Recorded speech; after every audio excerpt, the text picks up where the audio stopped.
se rendent désormais coup pour coup. L'actuel président des États-Unis et son prédécesseur ont donné ce vendredi une nouvelle tournure à la campagne électorale pour le scrutin de novembre prochain. En Pennsylvanie, Joe Biden, critiqué jusqu'ici pour son manque de combativité, fait de son face-à-face avec Donald Trump une question existentielle pour la démocratie américaine. Il s'indigne notamment des discours nationalistes du milliardaire. Il qualifie ceux qui s'opposent à lui de vermine.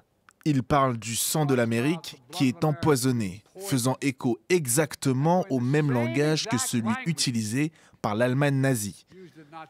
Il est prêt à sacrifier notre démocratie afin d'obtenir le pouvoir. Ce discours, avancé de 24 heures à cause de l'arrivée d'une tempête, devait initialement avoir lieu ce samedi 6 janvier, soit 3 ans jour pour jour après l'attaque du Capitole à Washington. Une attaque que Donald Trump est accusé d'avoir soutenue, ce qui lui vaut d'avoir été récemment écarté des primaires républicaines dans les États du Colorado et du Maine. Mais l'entourage de l'ancien président nie toujours son implication dans cet événement. Et ce vendredi, la Cour suprême, dont les magistrats sont majoritairement de son bord politique, a annoncé qu'elle examinera la décision du Colorado dans un mois. Alors en meeting dans l'Iowa, Trump semble avoir retrouvé l'énergie de sa campagne de 2016 et peut concentrer ses attaques sur son adversaire, sur le ton de la moquerie. Joe la crapule a organisé aujourd'hui en Pennsylvanie un meeting de campagne pathétique en attisant les peurs. Vous l'avez vu?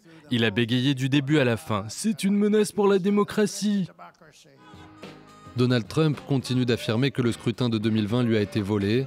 S'il parvient à franchir les obstacles judiciaires, il ne devrait pas retenir ses coups contre Joe Biden, dont l'âge avancé fait douter jusque dans son propre camp sur ses capacités à tenir le rythme.